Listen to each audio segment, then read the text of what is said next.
Welcome to Politics Done Right. My name is Egberto Willis, your host. Good morning, Houston. Good morning, Harris County. Good morning to the great state of Texas. And of course, good morning to the United States of America. Buenos dias to the entire world. Great good morning to the nooks and crannies where our 100,000 watt transmitter permeates into the people still using FM radios, etc., etc., etc. We're going to have a great program for you today. It's going to be a great day. You know what, folks? It's Friday, baby, and it's the Friday before the Monday of the what again? The eclipse. Are we going to see the eclipse this time around? I don't know, but you know what? Even if we don't see the eclipse, there's one thing we know. We're going to feel the eclipse because in Houston, I think it's something like 94, 95% or more of the sun will be blocked by the moon. And when that thermal radiation, ceased, the infrared ceased to make it to the ground, it's going to get cool. It's going to be like it's night in a few seconds. So can't wait for the eclipse. I've never seen one like the one they're talking about. So it's going to be great seeing that. Anyhow, before we go any further, let's visit our resident geniuses on Caroline and our main studios. Good morning, Heniosis. Come on, how are you guys doing? Ladies and gentlemen, 100,000 watts across Southeast Texas, powered by Campbell Soup and String. Brings you the Egberto Show. He is the Dr. Frog Pan and String. That Can one we were looking is a at. can of beanie weenies. Well, we tried the beanie weenie cans at one particular point. They didn't work out so well. Yeah, you got to flay the string to make them really pick up right. Oh, yeah, that's true. So we just went back to the Campbell's soup cans. We upgraded from great value. Oh, well, I like the great value stuff, man. Even, when I go to HEV or one of the stores, I'm always looking for the comparable. I don't laugh, folks, but I don't eat it much because I'm prohibited from eating a lot of it, but I love spam. And I found that there is some third party low cost spam that you can get. So I said, let me try it. Tastes like the same darn thing. So I started Because it using that. is. Yeah. Same and different label. Yeah. You've heard of Spamorama, haven't you? No, what is In Austin? Spamorama? Well, it's a Yeah, yeah, yeah, yeah, yeah. Where they make different things out of spam. Yeah, yeah. I just look at my spam folder and find stuff in there. Well, look, I like the spam. I used to make me spam sandwiches, spam and eggs, you name it. Yeah. Yeah, but hey, what can I say? It's pretty tasty stuff, really. Yeah. It gets Lots maligned. of sodium. It gets maligned a lot, but it actually tastes pretty good. And there's a lot of salt in it. But anyway, I, I have nothing for you this morning. No rants or anything. I'm pretty calm. So here it's on a Friday. So if I were to rant about anything, it would be, the presidential candidate on the Republican side, but he gets too much publicity as it is anyway. Jack, what you got? Well, good morning, Egberto. Buenos dias, my brother. How you doing this morning, sir? I'm good. Okay. So this is about the healthcare system. State-based healthcare system for all is a brilliant path to healthcare for all. The bureaucrats use divide and conquer on the people all the time. It's about time, thanks to Rove and Ed Markey, the people get a chance to do a little divide and conquer in reverse. Get the states to go healthcare for all when the people realize the benefits of the Medicare or a Medicare tax, which we already pay to pay for our healthcare needs. I see present day healthcare system that exploits and extorts the patient out of their resources. Let's get the X out from between the doctor and the patient. The X works for me. Was there a vaccine for that? Well, I think we're going to build one. Get yourself vaccinated against political BS. Yeah, You, political run you, healthcare system. Yeah. You know, you, give me a you break. know, Yeah. You'll be that's dead what in we 60 get. days. Yeah. That is what we have, man. You nailed it. You nailed it. You nailed it. And today, we have several items to cover. We never get to it, but you can always get to it after you listen to the program by going to politicsdoneright.com/newsletter. But as usual, I always tell you, you have precedence over everything. And as the one with precedence, we never get to complete what we intend to provide you. But let me tell you something, right? Whether you call or not, we make sure to have material for you, material have that we know is going to be of value. So whatever we don't cover on the show, go to politicsandright.com/newsletter and you can get to it. Three topics today, three major topics today. The first one is the interview that we're gonna have that I did with Chuck Pennacchio. Chuck Pennacchio is One Pair States founder, and he discusses HR 6270, which is a state-based universal healthcare system that they got sponsorship from Rokana and Ed Markey, as brother Jack was talking about. It's an important interview, and at the end of that interview, there is a task for everybody to do. We are only going to make progress if we all participate to make progress and to demand that which is ours. We're going to talk about a bill. A lot of times we are here and we're talking about Republicans this and Republicans that and Republicans this. I want people to understand that, you know, uh, there's a group of folks that says the Republican Party and the Democratic Party are all in one the same. That's not true. That's false. That's a false equivalence. But there are proclivities, corporate based proclivities, that they all share, and they all harm us, whether Democrat or Republican. And what I want to ask everybody to be is judge every bill on its merit, judge every politician on their merit, and judge every politician not for what party they are, but for what they're doing for us all.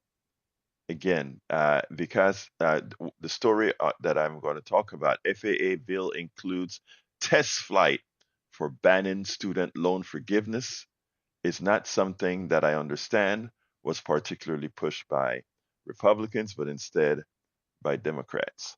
And the other item is U.S. economy performs far better under Democrats than Republicans. I've written about this in several blogs at my site, egbertowillies.com.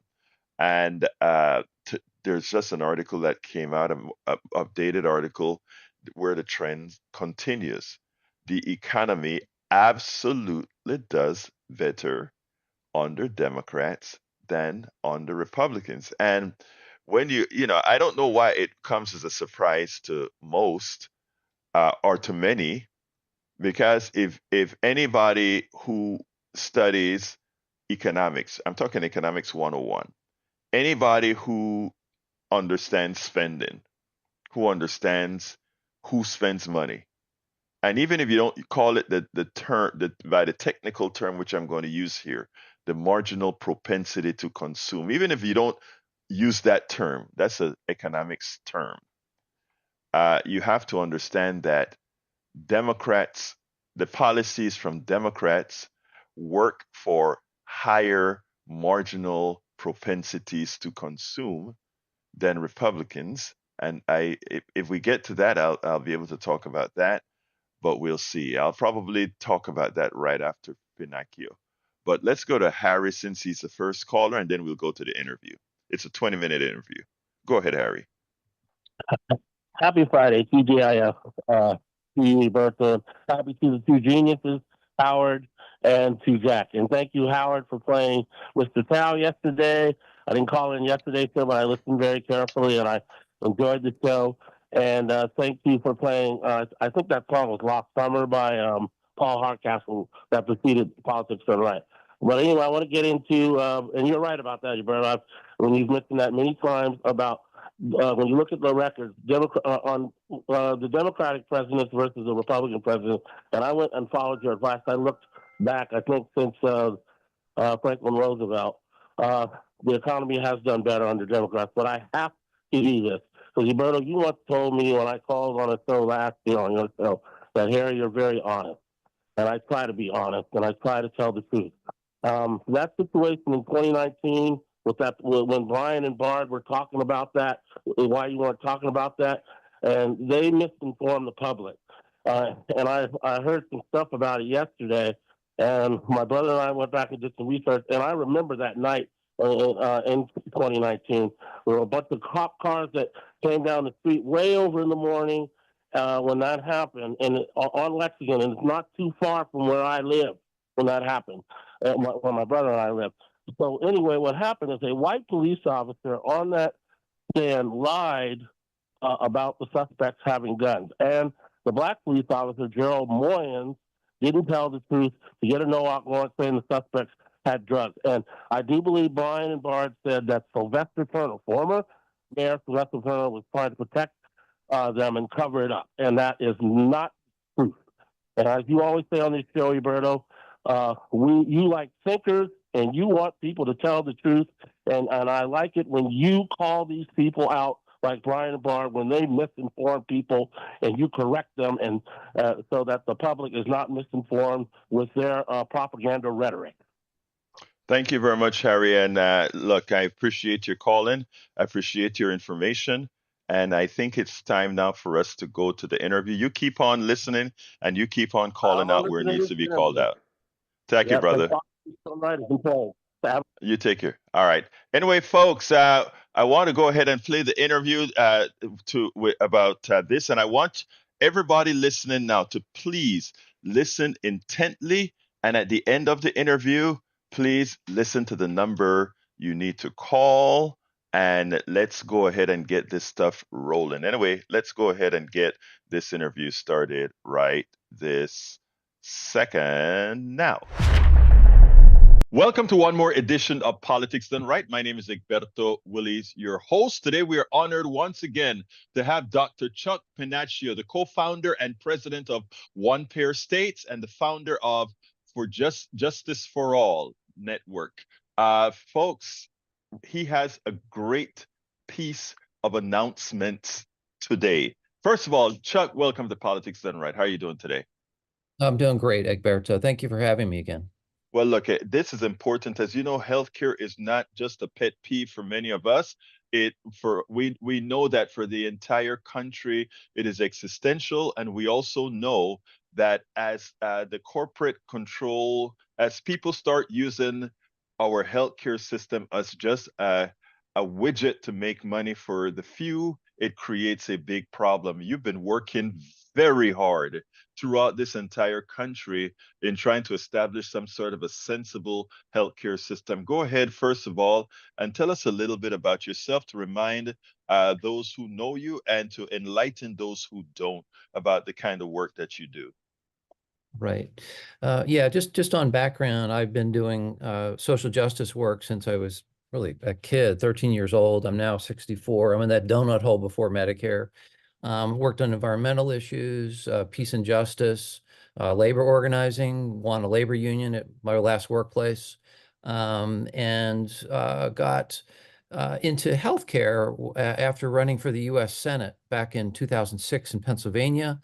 And out of that race, and people said, gosh, Chuck, we're sorry you lost. And I say to people, we didn't lose. We built a movement. We built a statewide movement. And from that, we built a national movement, which gathers around this group we call One Pair States. And one payer is a reference to single payer, but it's a way of saying single payer without scaring people off, because it's a trigger for so many people out there that they hear single payer.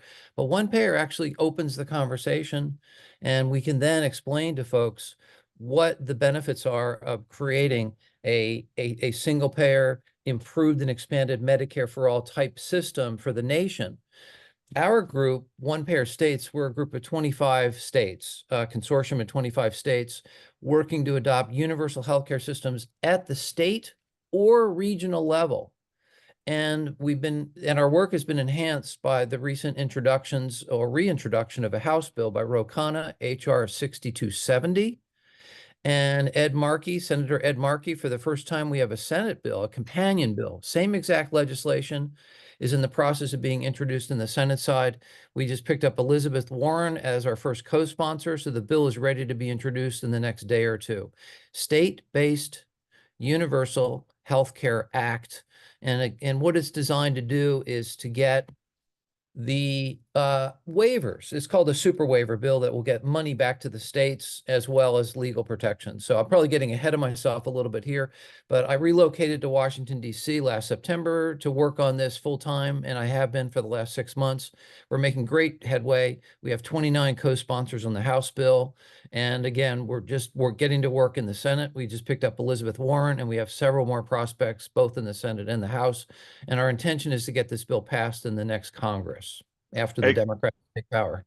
Excellent. Now, why don't you tell us a little bit about the intent of the bill? What do you want to accomplish with the bill? I don't imagine it's a full-fledged Medicare for all, but it's a new approach, a bite-wise approach that we're taking. So why don't you explain what it means what will it mean if passed? Yeah, well, we often refer to it as Medicare for all through the states. The idea here is that the states model Medicare for all systems, single payer, universal health care, guaranteed health care for everyone, comprehensive, quality, where you get to choose your provider rather than being slammed by an insurance company. So it marginalizes the insurance companies, and it puts the patient back in the center of the conversation. The patient and the provider make the decision. So it's the same concept. In fact, Pramila Jayapal, who runs the National Medicare for All bill, previously ran this bill, this legislation. She loves this legislation. In fact, most people who study politics in the United States think that we're probably going to get to national Medicare for all through the adoption of it and modeling at the state or regional level. And this is, in fact, how Canada got to national Medicare through one province, Saskatchewan. Yes. So this is our theory of change. This is our organizing model, and we have a strategy to win. Now, so tell me, what does it entail? What are you going to do? What specifically are they going to do and maybe in a specific state that is ready to adapt it? Okay, let's start with Oregon. Oregon is arguably the leading state in the country. It's a state with 8 congressional districts, which means it's about 3.5 million people. We would prefer to have a larger state start out, but this is the state that's leading the way. And what Oregon will do very soon is be in a position to apply to the Health and Human Services Secretary as provided for with this legislation. They put an application to the Health and Human Services Secretary demonstrating that they've got the legislation to implement a universal healthcare system. And the legislation, the state-based universal healthcare system, Universal Healthcare Act, requires that states get to 95% coverage after 5 years and that they get to 100% coverage shortly after that.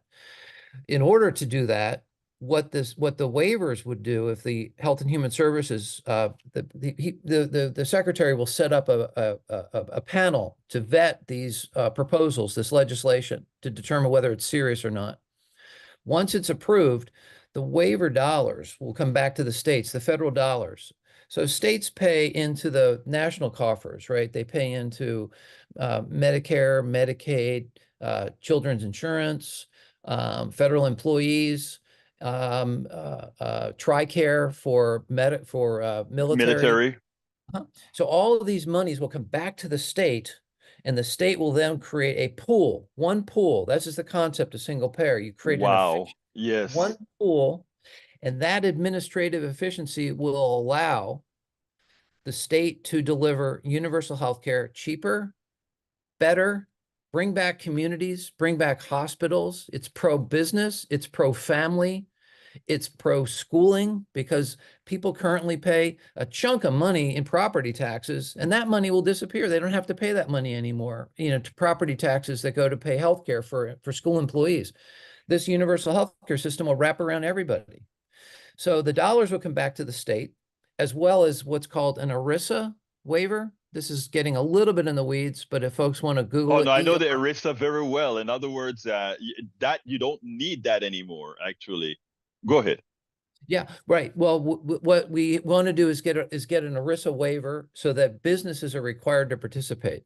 So Right. this Employee Retirement Income Security Act that previously precluded states from meddling in any way with business benefits for their employees, including health care. So this is an important provision of this Right. legislation.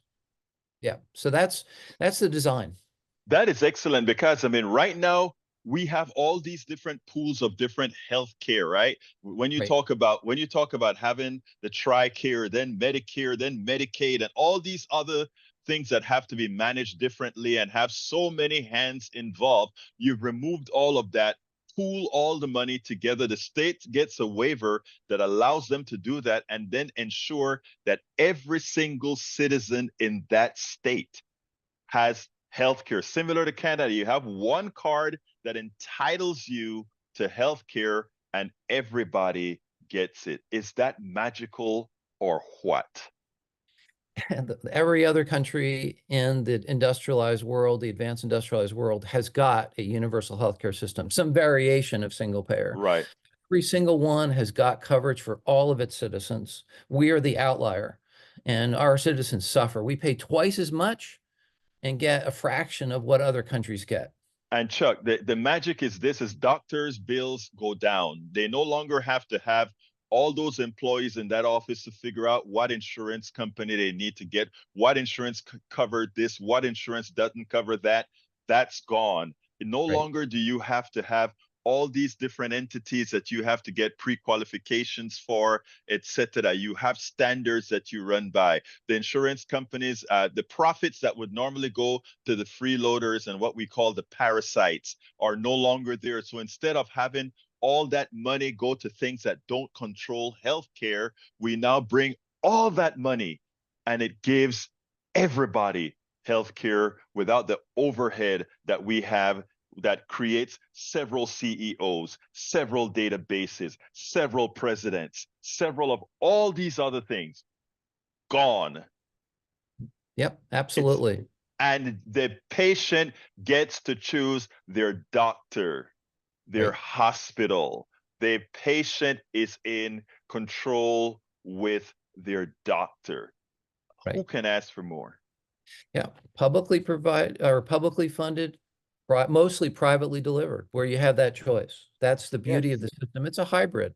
In fact, anybody who is even a centrist or center right should adopt this because it makes sense. It's a fiscally responsible approach. It's the only fiscally responsible approach on the horizon right now here in the United States. The other thing that it does, well, it allows us to bulk purchase pharmaceutical drugs, right? So we can bring Yeah. down the cost of pharmaceuticals dramatically by pooling our resources and negotiating down the prices, much as the VA does, right? Right. Same thing with medical equipment. Medical equipment is the cost of it is through the roof. These MRIs, the cost of an MRI in the United States is multiples higher than it is in Europe and Japan, way above, like Let me 10 times. Yeah. I want people to understand this, right? The MRI pricing and the pricing of all these things are psychological mumbo jumbo. If I am inside of a hospital and I look around and nobody is using the MRI machine, I could just go ahead and stick myself in there, ask a friend to turn it on, run this stuff off. It doesn't cost a damn thing other than electricity. But when you see it on your bill, it's thousands of dollars. My Right. wife just had a kidney biopsy. The total cost was $27,000. That's crazy, crazy, Okay, crazy. Yeah. $27,000. Ozempic costs 89 cents to make. They sell it for $936. Whatever. WeGenic, which is a double dosage of Ozempic used for weight control, $1,300 plus dollars. How much does it cost? $4 to make. Wow. Yeah. Okay, That's nuts. That's nuts. my friend, you are doing the supreme being's work in fighting for making sure that the average American citizen can have the health care that they want. And what it's important is for us to carry that narrative so that the insurance companies that are about to get on board to attack this, so that the drug companies that see the light that they won't be able to be parasitic on the people any longer don't Absolutely. get the hold on to the Americans. So it is important that you get your message out there, my brother Chuck Pennacchio. Yeah. So what really, so you're really describing, we're describing here what I call the four horsemen from hell. And you can use that phrase if you want. The four horsemen from hell: big insurance, right? Big Mm-hmm. pharma, Mm-hmm. the big medical device industry, Mm-hmm. and the big hospital industry. Mm-hmm. The big hospitals are swallowing up all the independent docs, right? And we're losing contact. We're losing quality healthcare delivery because independent doctors struggle just to survive in this environment. So our system right now is becoming radically privatized. I think, as folks probably know, but they need to know that Medicare right now is being radically privatized through the so-called Medicare Advantage. but we call it Medicare disadvantage Exactly. because it doesn't, it's on the face of it, it looks great. It's affordable for almost, for most folks. But when you actually need healthcare, good luck. Good luck. You're in trouble. I had a friend who just went through the whole scenario with Medicare Advantage, and you know what? The hospital says it's best for you to go back on traditional Medicare. You know what's the problem? Traditional Medicare, they by design only pays 80%, and they want you to pay the 20%. And when you go back, the Medigap that fixes that problem, which is many times if you have a pre-existing condition, you have to go back through what's called reauthorization. I mean, you have to go back through the tables that determine what your risk profile is and makes it unaffordable. Folks, first of all, let me just here tell our audience a very important thing. Do not spend the extra money if you have it. Get Medicare, standard Medicare. Do not get Medicare Advantage, which is nothing more than a racket. It's nothing more than parasites trying to live off of the taxpayer dollars and not giving you care. Continue, please, Chuck. Absolutely. Well, I mean, these are the action steps, right? Can we move into that, what we want folks Yes, to do? please do. Okay. Contact your members of Congress, the House of Representatives, and ask them to get on with HR 6270. That's the state-based Universal Healthcare Act that's being run by Representative Rove. So HR 6270, state-based Universal Healthcare Act, and also contact your two U.S. senators at this point and ask them to sign on to get on board with Ed Markey, Senator Ed Markey's introduction of the same bill on the Senate side. We want this to be a resonance across Capitol Hill. We want this conversation to percolate up. This is a bill that actually has the prospect of passing in the short term in the next Congress, because depending on how you frame it and discuss it, as we've done today, it is fiscally conservative. It saves money. It costs less. And at the same time, it delivers quality, comprehensive health care. And why? Because, as you said, Egberto, it marginalizes the insurance companies. It gets these big hospitals out of the racket of consolidating practice and ramping up the costs on the patients that are coming through the door. It controls the costs of the medical equipment, and it brings all of this into synchronicity. And this is the kind of a healthcare system that we're after. So contact, I mean, the shorthand is 202. I think it's on your website, 202-224-3121. That's the Capitol Hill switchboard. Ask for your member of the House, your two senators. Get on board with state-based Universal Healthcare Act. We're going to pass this after the Democrats win in the fall. The next year, we're going to pass this, and we're going to get states like Oregon, Washington, Minnesota, New York, Maine, Massachusetts, Pennsylvania, adopting these systems and modeling. And then the magic is that these states will then become magnets for businesses that want to come in and do business in an environment where they're not paying through the nose to get health care for their employees. They want to be in an environment where they can actually predict the costs year in and year out, so they can actually budget and invest. So this is really, it's a dynamic economic stimulus. It's a jobs creation bill. beyond being a comprehensive healthcare provider for all of our citizens. It's going to keep doctors in the system. Many of them are frustrated and retiring early. A lot of young would-be doctors who want to get into it don't do it, or they get in thinking they want to be general practitioners, and they start looking at their medical bills piling up, their tuition bills, and then they don't go into general practice. They don't go into family medicine. They go into a specialty where they'll be able to pay down their bills. So that there's a shortage of primary care physicians because of the costs of healthcare and the way that it translates in terms of medical school. So all of these issues are interconnected, and we are doing, as you said, the critical work. We break out on healthcare, and we have the belief, once again, people then believe that we can do anything in this country. Go back to what John Kennedy said and said, we can light a torch for a new generation, and then connect our healthcare issues with all the health issues. And we look at the intersection of health issues, which is housing, policing, climate. Believe me, this is the vision that we have of a universal justice for all. This is the idea, is that we get healthcare, we bring all of the components of all the other health justice movements together, and we have the political power to win on every front.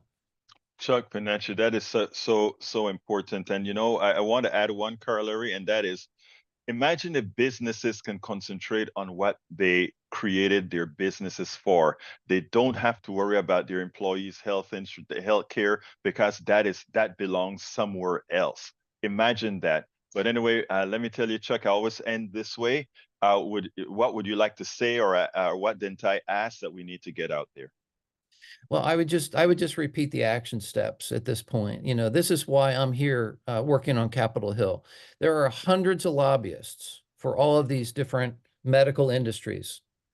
I am the designated single payer lobbyist in Washington, D.C. at this point. I mean, this is what One Payer States is committed to, is having a presence on Capitol Hill in Washington, D.C. for the first time ever, for a single payer organization, a Medicare for all organization, universal health care. And I need help.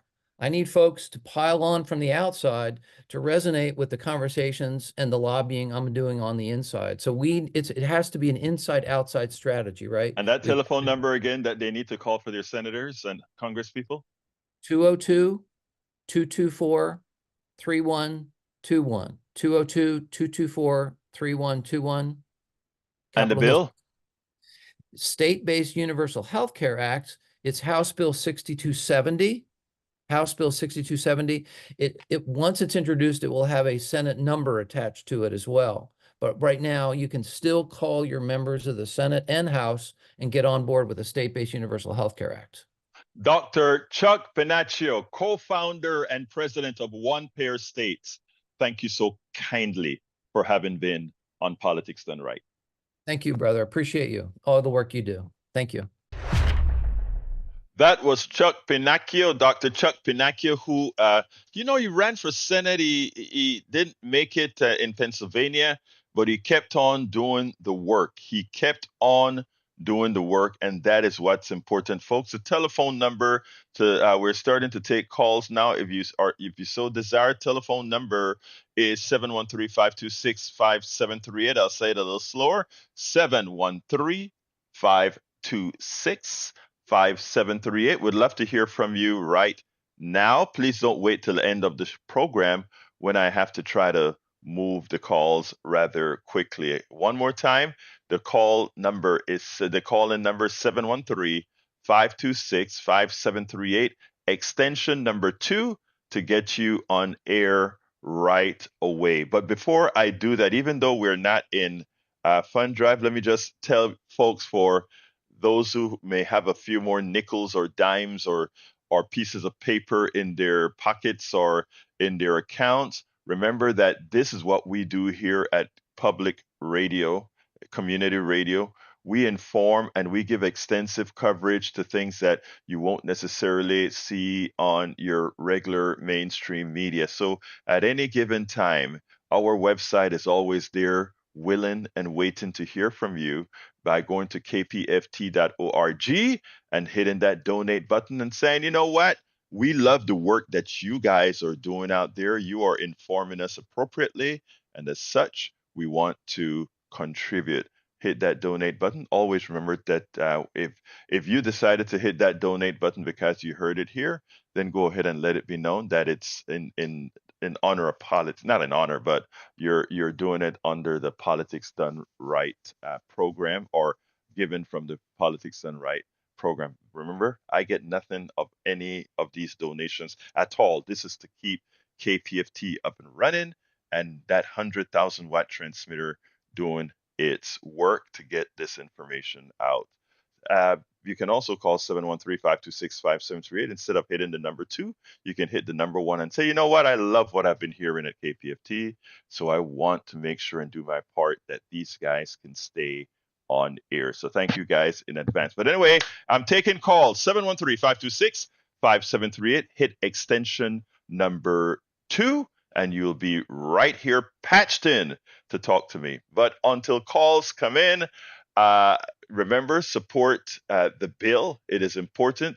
And the only way bills get supported is when you call in and let it be known that the people know that the bill exists and that you want the bill. There have been studies that's out there that show that even though Americans want X, Y, and Z, what they get is not what they want, but what they get is what corporations want.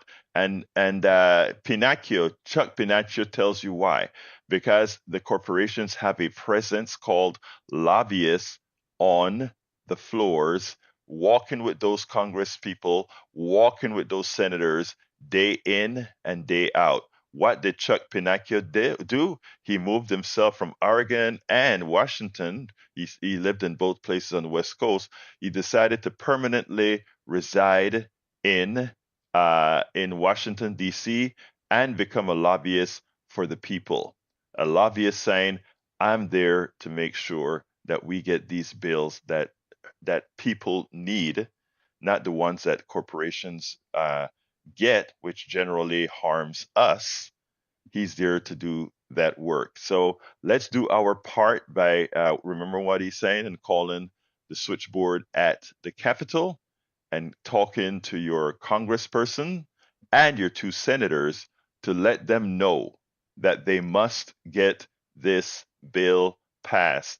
And when Oregon and Washington and Massachusetts show that they have exemplary health care because they don't allow the corporations to really misinform their people and the people actually see it working in action, then we can talk about it.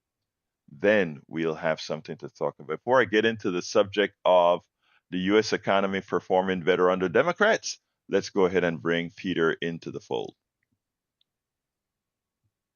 Happy Peter. Friday, Egberto. And I love the State Universal Health Care Act. That is outstanding, and I'm look forward to being one of the reps actually voting yes on that. And that was what your guest was making reference to, like matter of fact, that the we're going to take control of the U.S. House of Representatives. So I'm really looking forward to that.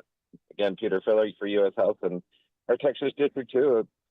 So thank you for the information. I did not know all that information. Consolidating, and it's just fiscally conservative, and like you hear the Republicans talk, but they just talk too much. So they're they want small, limited government and less regulation. That sounds like it to me, and like to a T. So really looking forward to working, getting this passed through the House and Senate, and making that universal health care a reality. Thank you so much for allowing my voice to be on your show, Egberto. As always, pleasure.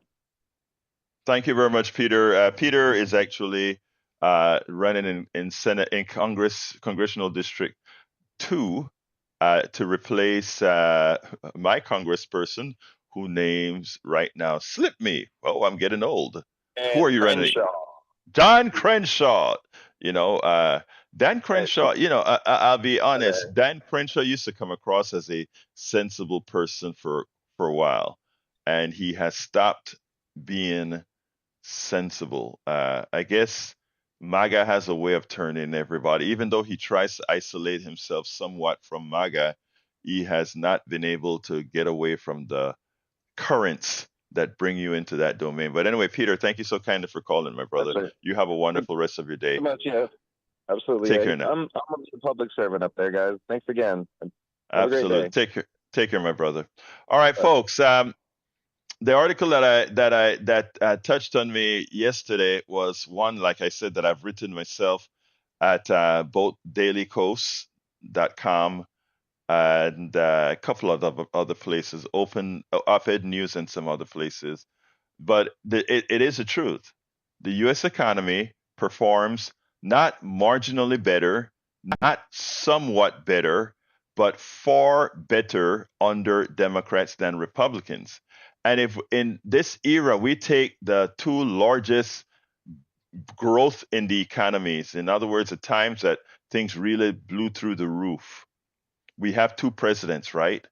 One was Ronald Reagan and one was Bill Clinton. And it always irked me that anytime they talk about an economy that is exploding, that meaning really doing well, they like to talk about Reagan. But what they don't talk about is that Clinton's economy was substantially better than Reagan's economy. And not only was it substantially better, but the growth exceeded that of Reagan. I covered that in a book that I called As I See It, Class Warfare, the Only Resort to Right-Wing Doom. And here is the deal. It's amazing that the Republican president that had the largest growth in their economy used Keynesian economics, something that the Laffer, economist Laffer, that the that these guys like to follow, Republicans like to follow, completely anathema to what he believed in, right? Because what Reagan did was Reagan came into office in 1980 after we had the real downturn because of the oil crisis and these other crises that occurred under Carter with stagflation, and there are a lot of technical reasons that occurred. But Reagan came in, and Reagan did what his vice president, Bush's father, Herbert Walker Bush, came in and called voodoo economics. Well, Reagan didn't do any voodoo economics, folks.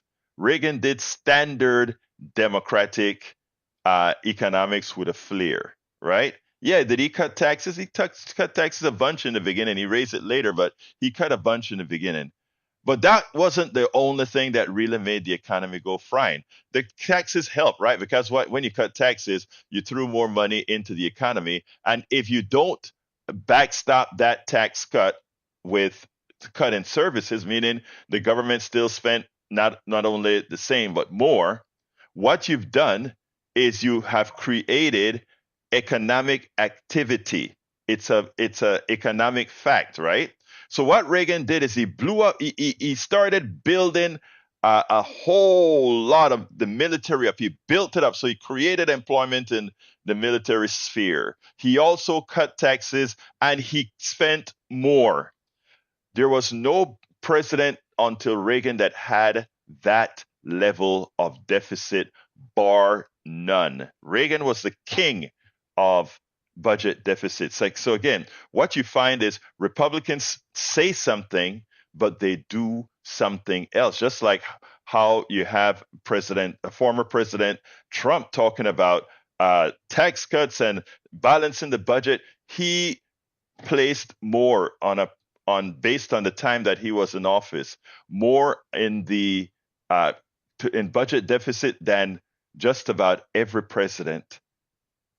I mean, it is amazing how the talk never matches the reality. But anyway, so that is what Reagan used to get his economy going, right? And he did well. 16 million people or so got employed under Reagan. But when Brother Clinton came into office, Clinton did something else. Clinton didn't cut taxes.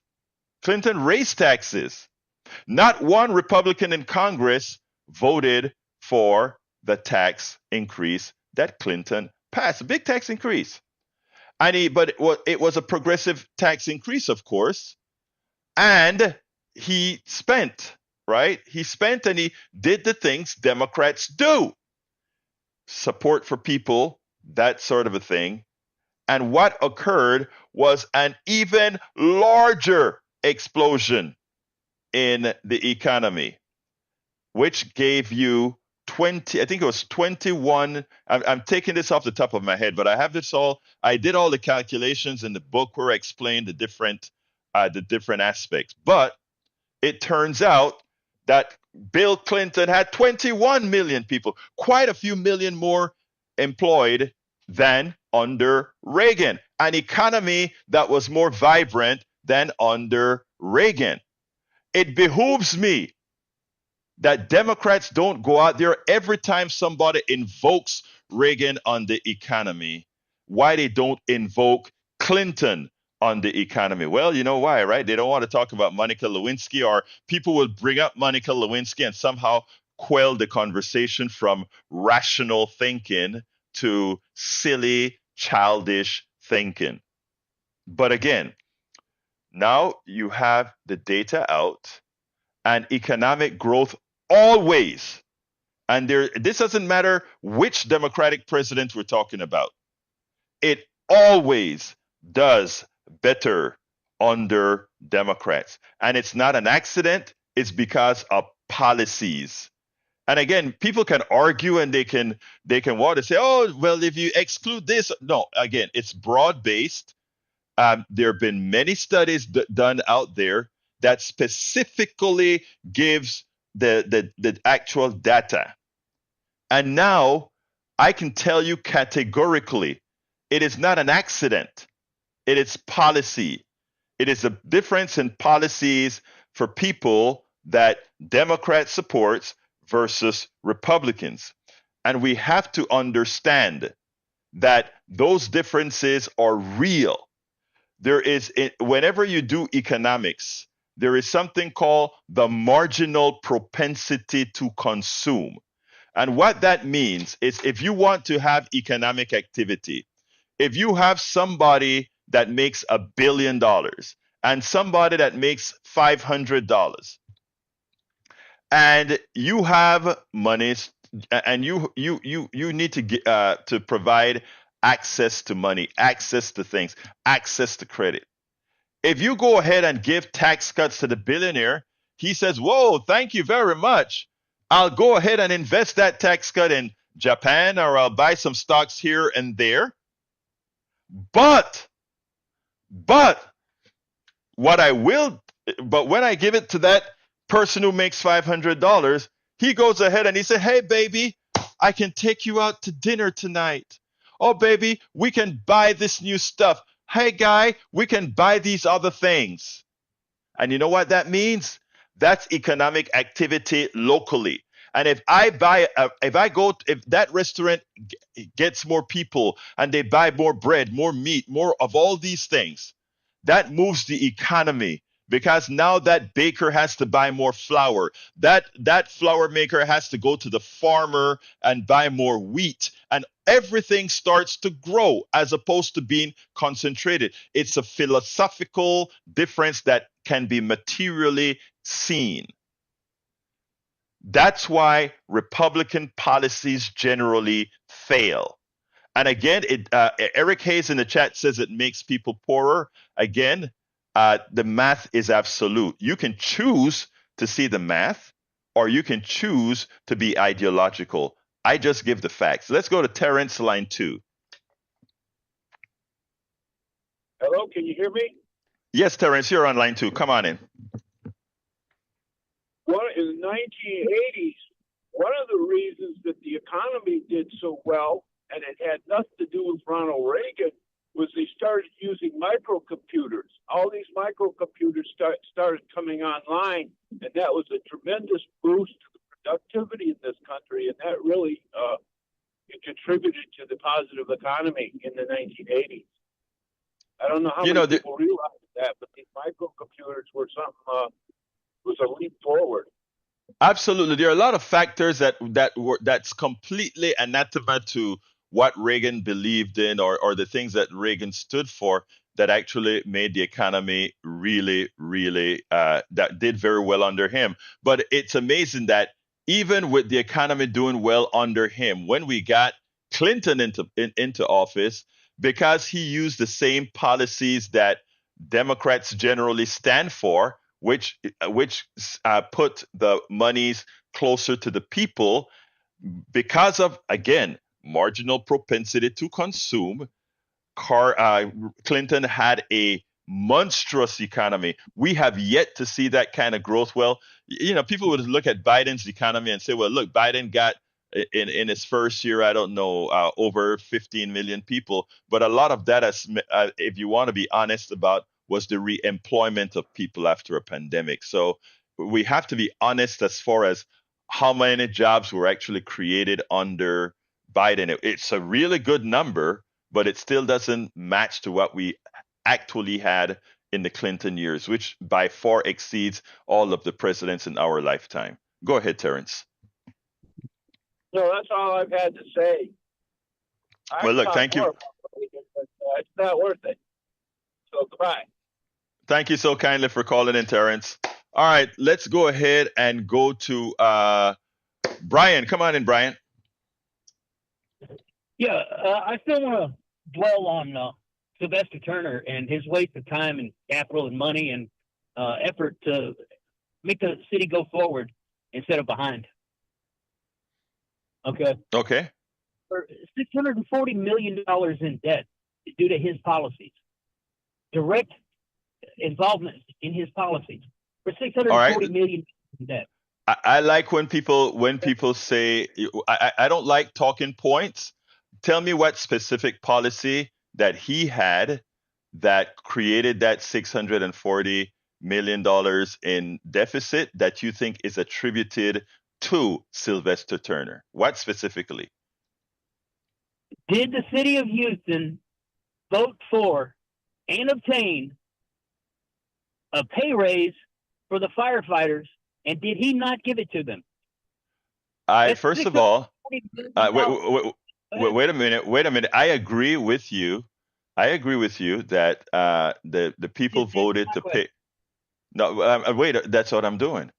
I agree with you that the people voted to give the fire personnel a salary increase, and I completely disagreed with Sylvester not going through with that. There's no doubt about that. Now that said, I'm not going to argue with you about that because you're right. I mean, the people in Houston said we want to give the firefighters that money. But here is the caveat. It's easy to vote and say we want to bring the firefighters up to par with police officers, which I think they should, but also the people who voted should have also voted and say we are going to vote to raise taxes to pay for that. But you see, it's easy to go ahead and say we want to support our first responders. When you start to say, but you need to pay the taxes if you want them to have the salaries that you say they deserve, which I do think they deserve, which I'm willing to pay the taxes for, but too many people are not willing to do that. They want to see these guys paid, but they don't want to pay the increased taxes to support that. Continue, sir. I believe it was a referendum to sell bonds to exactly pay for them. But wait, let's stop. Okay, let's stop there. So then you are saying you want us to go into debt to pay a standard operating cost. That's not fiscally responsible. But not paying for them and having the wait. You didn't answer my. I mean, again, based on who, Brian, based on who you are, you didn't answer what you just said. I did answer your question. What did you want me to say? I want you said, what physical responsibilities should we take? And I answered it. And you said, okay, well, blah, blah, blah. And you blew off the answer. No, again, let me just stop you there, Brian. One of the problems that we have with many people that, and respectfully, like you, is you come on here with some bad information.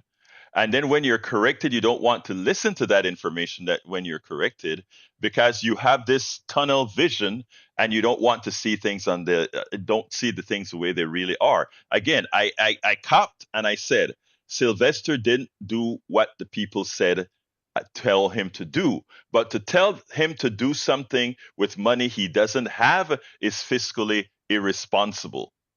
That's what I'm saying. And what hold on, and what Whitmire did is Whitmire came in and said, "Okay, we are broke, but we are going to go ahead and give these raises." That's not what Whitmire should say. Whitmire should be honest. Whitmire should come out and say, "We don't have the monies to pay the firefighters, and since the people voted for the firefighters, we are going to raise the taxes necessary to pay the firefighters what the people voted for the firefighters for." Don't you agree that is a responsible thing to do? Yes. Okay, I'm quickly Thank running you. out of time. Other irresponsible things that Sylvester Turner did.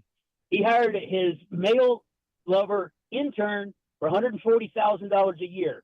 There was $790,000 that he spent in Hollywood trying to get movies made here in Houston, and not one single one was done. How many millions of dollars did Sylvester Turner deal out to his friends for water repair? It was millions, millions. You know that the international airport that has been being rebuilt under Sylvester Turner for more than 10 years. 10 years, and they still haven't finished it. There is a company in Bogota, Colombia, that runs this.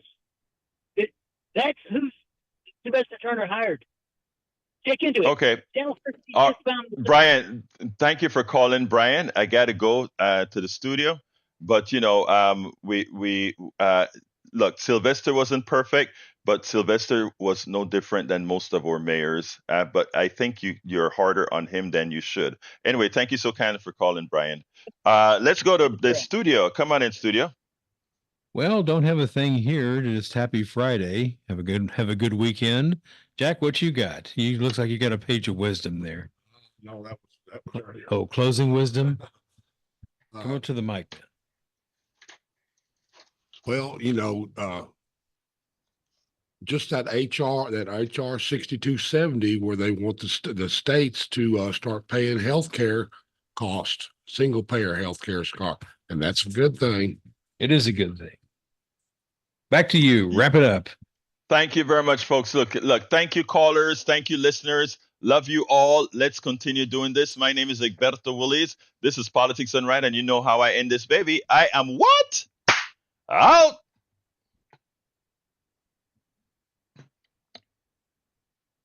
I'm Dr. Anthony Lizowitz, and this is Climate Connections. Recording stop.